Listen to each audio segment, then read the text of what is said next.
오늘 하나님께서 우리에게 주시는 말씀은 여호수아 2장 15절에서 24절입니다. 여호수아 2장 15절에서 24절을 교독하겠습니다. 제가 먼저 15절을 봉독합니다. 라합이 그들을 창문에서 줄로 달아내리니 그의 집이 성벽 위에 있으므로 그가 성벽 위에 거주하였음이라. 라합이 그들에게 이르되 두렵건대 뒤쫓은 사람들이 너희와 마주할까 하노니 너희는 산으로 가서 거기서 사흘 동안 숨어 있다가 뒤쫓는 자들이 돌아간 후에 너희의 길을 갈지니라. 그 사람들이 그에게 이르되 내가 우리에게 서약하게 한 이 맹세에 대하여 우리가 허물이 없게 하리니 우리가 이 땅에 들어올 때 우리를 달아내린 창문에 이 붉은 줄을 매고 내 부모와 형제와 내 아버지의 가족을 다 내 집에 모으라. 누구든지 내 집 문을 나가서 거리로 가면 그의 피가 그의 머리로 돌아갈 것이요 우리는 허물이 없으리라. 그러나 누구든지 너와 함께 집에 있는 자에게 손을 대면 그의 피는 우리의 머리로 돌아오려니와 내가 우리의 이 일을 누설하면 내가 우리에게 서약하게 한 맹세에 대하여 우리에게 허물이 없으리라 하니 라합이 이르되 너희의 말대로 할 것이라 하고 그들을 보내어 가게 하고 붉은 줄을 창문에 매니라. 그들이 가서 산에 이르러 뒤쫓는 자들이 돌아가기까지 사흘을 거기 머물매 뒤쫓는 자들이 그들을 두루 찾다가 찾지 못하니라.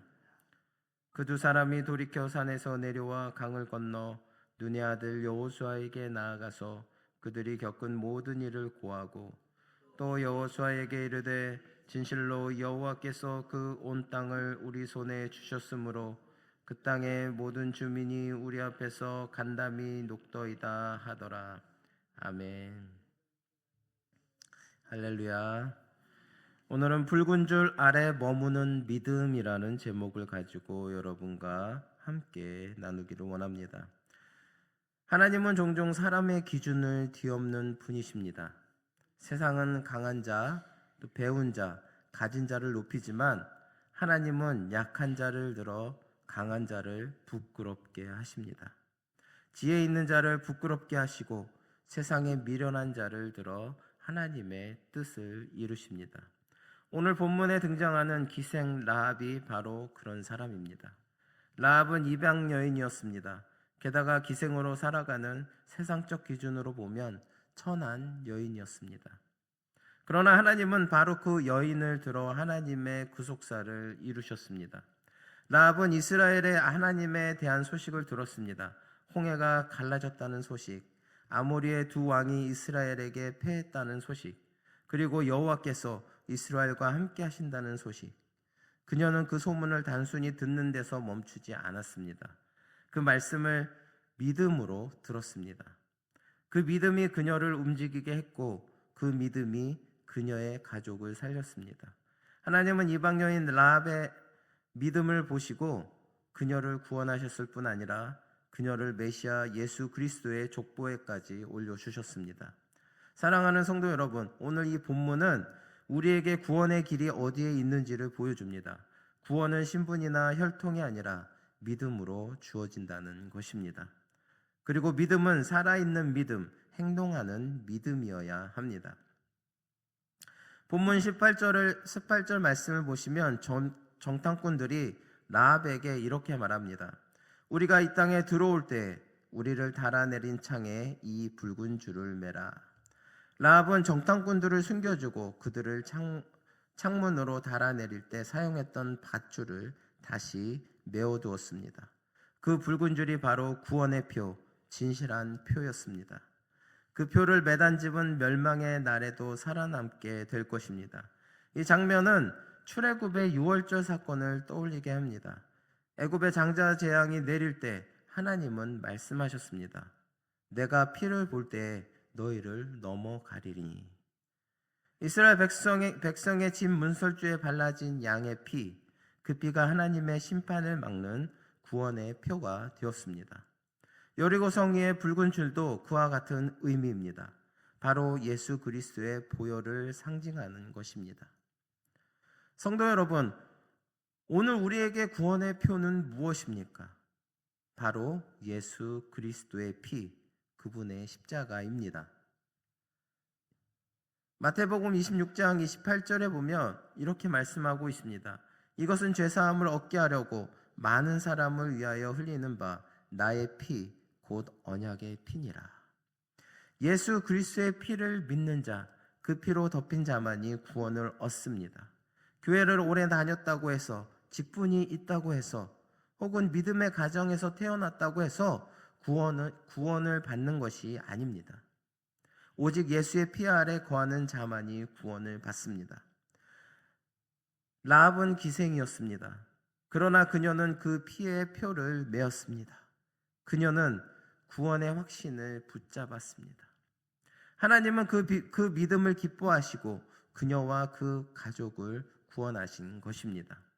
오늘날 많은 사람들이 예수 그리스도의 진리를 믿지 아니하므로 구원의 길이 있음에도 불구하고 출애굽 시대에 애굽인들과 같이 멸망으로 치닫고 있습니다.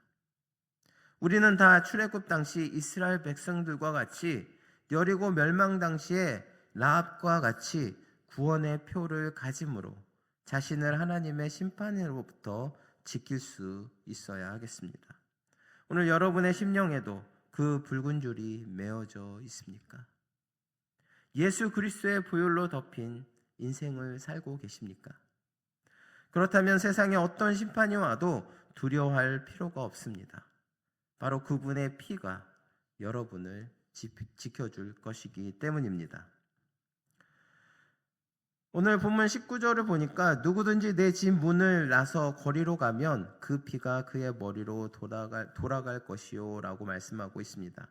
정탐꾼들은 라합에게 이 구절을, 본문 말씀을 당부했습니다. 즉 붉은 줄만 메어 있다면 붉은 줄만 메었다고 구원이 완성되는 것이 아닙니다. 바로 그 집 안에 머물러 있어야 했습니다. 그렇지 않으면 구원의 표가 아무런 효력을 발휘하지 못했습니다. 이것은 구원의 중요한 진리를 보여줍니다. 노아의 시대를 생각해 보시기 바랍니다. 홍수가 임할 때 방주 안에 있는 자만 구원을 받았습니다. 출애굽 때에도 피 바른 집 안에 머문 자만 장자 재앙을 면했습니다. 여리고에서도 붉은 줄이 메인 집 안에 있는 자들만이 구원을 받았습니다. 오늘날 우리에게 주어진 방주는 무엇입니까? 바로 예수 그리스도이십니다. 그분이 우리의 피 바른 집, 바로 우리의 구원의 피난처인 것입니다. 요한복음 15장에서 주님은 말씀하셨습니다. 나의 안에 거하라, 나도 너희 안에 거하리라. 사랑하는 성도 여러분, 예수님 안에 거하지 않고 그저 지식적으로만 예수님을 아는 사람은 구원의 집 밖으로 나간 사람과 같습니다. 그 안에 머물러야 합니다. 말씀 안에 머물고 예배 안에 머물고 교제와 순종 안에 머물러야 하는 것입니다. 라합이 붉은 줄을 메어두고 그 안에 머물렀던 것처럼 우리도 예수 그리스도의 십자가 아래 머물러야 합니다. 그분의 은혜 안에 거할 때 세상의 폭풍 속에서도 안전할 것입니다. 성도 여러분, 오늘 우리에게 하나님은 그리스도를 구원의 표로 제시해 주셨습니다. 따라서 누구든지 예수 그리스도를 믿어 그 안에 머물러 있으면 다 구원을 얻습니다. 그러나 그리스도의 구원의 표가 주어졌음에도 불구하고 단지 그를 지식적으로만 알고 있거나 구주로 믿지 않냐며 그 안에 머물러 있지 않는다면 그 사람은 절대 구원에 이룰 수 없다는 것입니다. 그러므로 그리스도를 지식적으로만 알고 있는 사람이 되지 말고 예수님을 구주로 믿어 예수님 안에 머무는 저나 여러분 되시기 바랍니다. 하나님께서 주신 구원의 기회가 다하기 전에 지금 그리스도가 우리의 구원의 유일한 표인 줄을 알고 오직 그분을 믿어 그분의 안에 거하시기 바랍니다. 오늘 본 말씀 22절의 말씀을 보면 정탐꾼들이 라합의 조언대로 산으로 피신하여 사흘 동안 숨어 있었다고 기록합니다. 그들은 여리고 군사들이 돌아가기까지 기다렸습니다. 라합은 그들에게 사흘 동안 숨어 있으라라고 말했습니다. 그들은 그 말에 순종했습니다. 그리고 정확히 사흘 후 하나님은 그들을 안전하게 돌려보내셨습니다. 성도 여러분, 여기서 우리는 중요한 신앙의 원리를 배웁니다. 하나님의 약속은 기다리는 자에게 이루어진다. 오늘 우리의 세상은 너무나 조급합니다. 모든 것을 빨리 즉시 얻기를 원합니다. 하지만 하나님의 시간표는 다릅니다. 하나님의 일은 인내로서 이루어진다는 것입니다. 야고보서 5장 7절 말씀을 보니까 농부가 땅에서 나는 귀한 열매를 바라고 길이 참아 이른 비와 늦은 비를 기다리나니 라고 말씀하고 있습니다. 믿음은 기다림 속에서 자라납니다. 농부가 열매를 위해서 참듯이 정탐꾼들도 사흘 동안 숨어 참았습니다. 그 기다림이 안전한 귀환을 낳았습니다. 성도 여러분, 여러분의 기도 응답이 늦어 보입니까? 하나님의 약속이 너무나 더디게 느껴질 때가 있습니까? 그때가 바로 믿음이 자라나는 때입니다. 참고 기다리시기 바랍니다. 하나님의 때가 반드시 옵니다. 하나님의 약속은 결코 헛되지 않습니다. 우리가 하나님 앞에 기도했을 때, 하나님의 약속을 기다릴 때, 믿음으로 인내하며 하나님의 때를 기다릴 때 우리의 믿음은 자라며 또 하나님께서 주시는 풍성한 열매를 맺을 줄 믿습니다.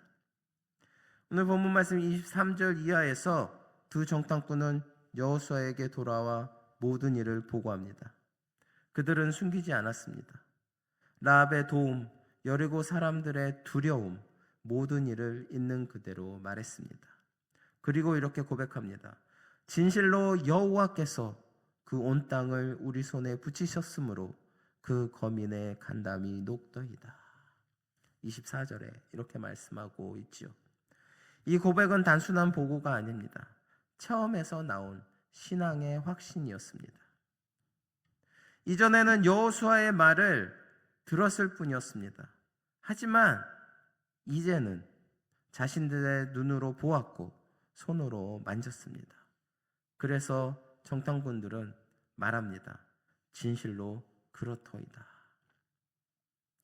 사랑하는 성도 여러분, 신앙은 체험의 종교입니다. 기독교는 머리로만 믿는 종교가 아니라 가슴으로 믿는 종교입니다. 주님을 만나야 합니다. 그분의 은혜를 경험해야 합니다. 그럴 때 신앙이 확신으로 바뀌고 확신은 열정을 낳는 것입니다. 사도 요한은 사도행전 4장 20절에 이렇게 말하고 있습니다. 우리는 보고 들은 바를 전하지 아니할 수 없다. 오늘 우리의 입에서도 그런 고백이 흘러나오기를 원합니다. 나는 주님을 만났다. 나는 그분의 은혜를 체험했다. 나의 삶 속에서는 주님께서 함께 하신다. 이러한 고백들이 있을 때 우리의 신앙은 살아 움직이게 되는 것입니다. 오늘 정탐꾼들이 정말로 그들이 정탐하면서 하나님이 정말 살아계시고 하나님이 정말로 이스라엘을 위해서 역사하신다는 사실을 몸소 체험했습니다. 그전에는 그저 여호수아를 통해서 소식을 전해 들었지만 이제는 모든 이방 민족들이 하나님을 두려워한다는 사실을 또 하나님을 경외한다는 사실을 그들은 몸소 체험했던 것입니다. 그렇기에 진실한 신앙의 고백이 나왔습니다. 우리도 그런 경험이 필요합니다. 이 험한 세상에서 하나님께서 주시는 그 은혜의 사랑을 직접 체험하고 그 은혜를 경험해야 합니다. 그리고 우리가 받은 그 은혜를 나눠줄 수 있어야 합니다. 그럴 때 우리는 또한 하나님께서 주시는 더 큰 축복을 우리의 삶 가운데 받을 수 있는 것입니다. 사랑하는 성도 여러분, 오늘 라합은 이방 여인이었고 기생이었습니다. 그러나 그녀는 믿음으로 하나님께 나아갔습니다. 그 믿음 하나로 자신과 가족을 구원받았고 놀랍게도 다윗 왕의 조상이 되었습니다. 메시아 예수 그리스도의 족보에 이름을 올렸습니다. 하나님은 믿음을 보십니다. 출신이 아닙니다. 신분이 아닙니다. 그 마음의 믿음을 보십니다. 내가 얼마나 돈이 많고 내가 얼마나 이 세상에서 잘 나가고 내가 얼마나 훌륭한 믿음의 가정에서 자라났느냐, 그것을 보시는 게 아닙니다. 내가 진실로 나를 구원해 주신 예수 그리스도를 믿는가, 믿고 있는가, 그 마음을 보신다는 것입니다. 라합의 믿음은 듣는 믿음이었고 행동하는 믿음이었습니다. 그 안에 머물러 기다리는 믿음이었습니다. 그리고 마침내 체험으로 확신을 얻는 믿음이었습니다. 오늘 하나님은 우리에게도 말씀하십니다. 내가 너희에게 구원의 표를 주었으니 그리스도의 십자가 아래 머물러라. 그 피로 덮인 자는 결코 멸망하지 아니하리라. 사랑하는 성도 여러분, 오늘 여러분의 마음의 창문에도 그 붉은 줄을 메어 두시기 바랍니다. 예수 그리스도의 보혈, 그 은혜의 줄을 메어 두시기 바랍니다. 그리고 그 안에 머물러 끝까지 인내하며 하나님의 약속이 이루어질 때까지 기다리시기 바랍니다. 그럴 때 여러분은 흔들림 없는 구원의 확신을 얻게 될 것입니다. 마지막으로 우리 모두의 고백이 되기를 원합니다. 진실로 여호와께서 그 땅을 우리 손에 붙이셨느니라. 진실로 여호와께서 그 땅을 우리 손에 붙이셨느니라. 주님이 이미 승리를 주셨습니다. 그 피의 표 아래에 거하는 자는 이미 승리한 사람입니다. 이 믿음으로 한 주간도 담대히 걸어가시기를 예수 그리스도의 이름으로 더욱더 축복하며, 또 오늘 하루도 진정으로 예수님을 믿는 그 믿음 안에서 온전히 승리하시는 저나 여러분 되시기를 바랍니다. 기도하시겠습니다. 사랑과 은혜가 풍성하신 하나님 아버지, 오늘도 어둠을 뚫고 이 새벽 주의 전회로 불러주신 은혜를 감사드립니다. 저희들 피곤한 몸이지만 주님 앞에 나와 말씀을 들을 때 저희들 영의 힘을 얻도록 인도하여 주시옵소서. 주님, 여리고성의 나합이 믿음으로 붉은 줄을 메었던 것처럼 오늘 우리도 그리스도의 보혈을 마음의 창문에 매게 하여 주시옵고, 이 세상의 두려움과 혼란 속에서도 십자가의 피가 우리를 덮고 지켜주심을 믿게 하여 주시옵소서. 때로는 세상 풍파 속에서 믿음이 흔들릴 때가 있습니다. 그러나 그럴수록 다시 십자가 앞에 나가게 하여 주시고 구원의 확신을 굳게 붙잡게 하여 주시옵소서. 오늘 하루도 십자가의 붉은 줄 아래 머물게 하여 주시고 그 피의 능력으로 우리의 마음을 새롭게 하여 주시고, 또 주님께서 우리의 영혼 가운데 은혜의 단비를 내려 주시옵소서. 오늘 말씀을 붙들고 나아갈 때 걸음마다 주님 동행하여 주시고 저희의 모든 생각과 말과 행동이 오직 주님께 영광 돌리는 하루가 되게 하여 주시옵소서. 감사드리며 예수 그리스도의 이름으로 기도드립니다. 아멘.